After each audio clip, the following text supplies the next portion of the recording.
Madame, Monsieur, bonsoir. Vous êtes sur RAL 24 News. Je suis heureuse de vous retrouver pour ce 24 heures Afrique et à la une de l'actualité. Sommet États-Unis-Afrique, le Premier ministre algérien promeut le nouveau climat des affaires dans le pays. Paul Kagame, président du Rwanda, réplique aux accusations de Félix Tshisekedi et affirme que son pays n'est nullement concerné par ce qui se passe au Nord Kivu.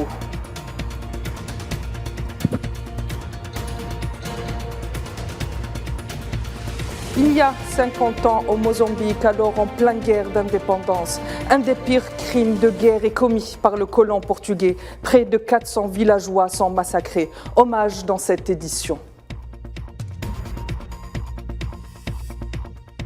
Rebonsoir mesdames et messieurs, où que vous soyez. C'est ce jeudi que prendront fin les travaux du sommet USA-Afrique. Un sommet organisé à Washington depuis le 13 décembre. Les dirigeants de 49 pays africains et l'Union africaine ont été conviés pour parler d'économie, de santé ou encore de changement climatique. Ce sommet, le deuxième du genre, montre l'importance géopolitique de l'Afrique sur l'échiquier mondial. D'ailleurs, la guerre d'influence est déjà lancée entre l'Europe et les USA d'un côté et de l'autre la Russie et la Chine. Joe Biden, à l'initiative de ce sommet, a plaidé en faveur d'une intégration africaine au sein du G20. En marge des travaux de ce sommet, l'Algérie s'est distinguée par son nouveau environnement des affaires. Présenté par le Premier ministre Ayman Ben Abdelrahman devant un parterre d'hommes d'affaires et d'investisseurs américains curieux de connaître les opportunités d'affaires qu'offre le marché algérien. On écoute Kherdine Batache.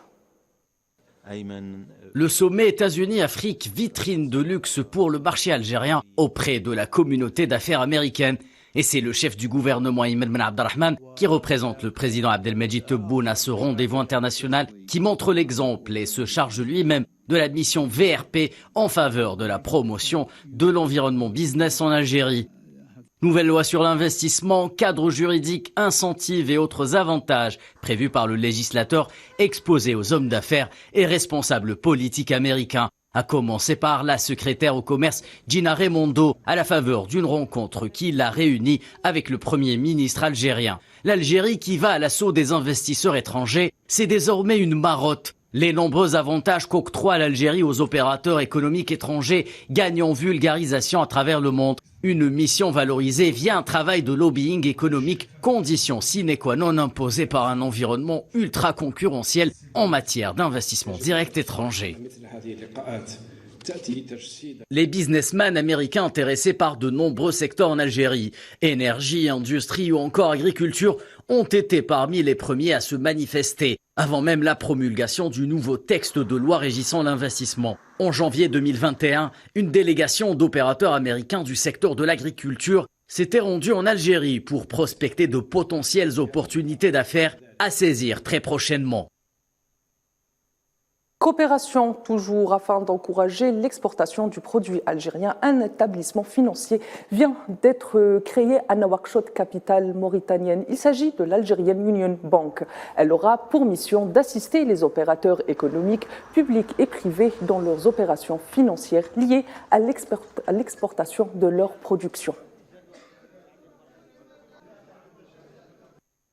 Et en Tunisie, conformément à la loi des législatives, un silence électoral sera observé ce vendredi avant l'échéance du samedi 17 décembre, visant à renouveler l'Assemblée nationale. Ce scrutin revêt un caractère particulier, faisant suite aux mesures exceptionnelles engagées par le président tunisien Kais Saïed, notamment la dissolution du Parlement et du Haut Conseil de la magistrature. Les détails avec Neila Aithamouda.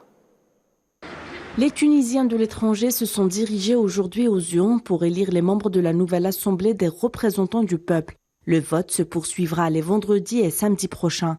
161 sièges convoités sur la loi électorale.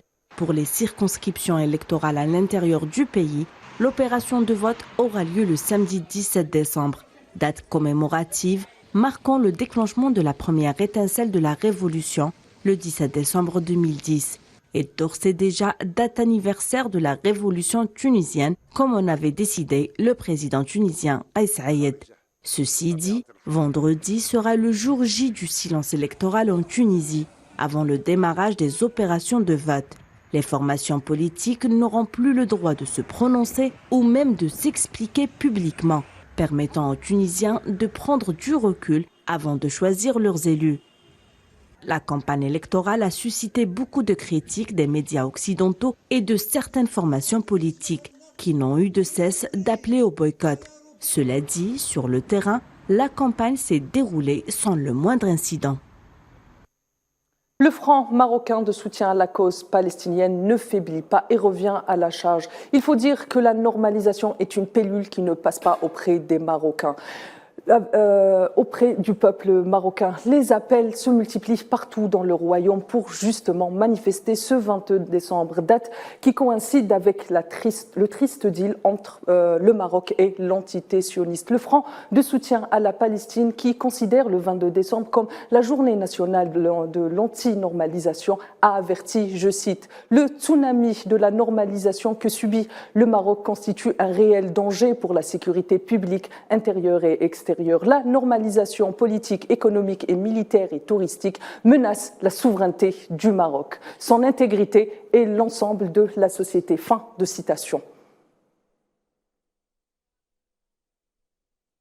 Nous le disions en titre, les déclarations du président rwandais en marge du sommet États-Unis-Afrique marquent les tensions grandissantes entre le Rwanda et la République démocratique du Congo. Paul Kagame a déclaré, je cite, « Le problème n'a pas été créé par le Rwanda et n'est pas le problème du Rwanda, c'est le problème du Congo. » Fin de citation. L'abcès sécuritaire à l'est de la République démocratique du Congo, source de vives tensions diplomatiques entre les deux pays frontaliers. Kinshasa et plusieurs puissances occidentales accusent Kigali de financer le mouvement M23 qui sème la terreur au nord Kivu depuis sa résurgence en mars dernier. Cela dit, les accusations sont rejetées par Paul Kagame. Le bilan des morts s'alourdit à Kinshasa en raison des violentes inondations qui touchent le pays. Près de 140 personnes ont été victimes de la calamité, affirment les autorités quinoises, ajoutant que près de 12 personnes sont encore portées disparues. Plus de 24 heures après les pluies déluviennes qui se sont abattues sur le pays, la possibilité de retrouver des survivants s'amoindrit. Et cette information qui arrive de la Centrafrique, les rebelles de la coalition des patriotes pour le changement ont attaqué une base des forces armées centrafricaines dans la localité de Bokolobo, faisant 3 morts. Et ce triste anniversaire, les massacres de Wiarumo au Mozambique le 16 décembre 1972. Un massacre perpétré par l'armée coloniale du Portugal en représailles à la guerre d'indépendance qui dirigeait le Front de libération du Mozambique. Près de 450 villageois ont été tués à Wirajumu, au nord du pays. Le Mozambique s'était engagé dans la guerre de libération le 25 septembre 1964 et se termine avec le cessez-le-feu du 8 septembre 1974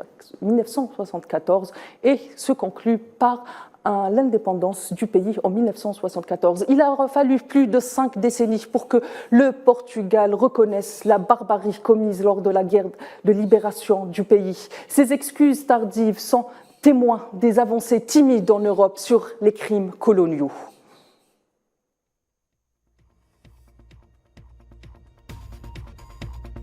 Mesdames et messieurs, c'est la fin de cette édition. Excellente suite des programmes sur Al24 News.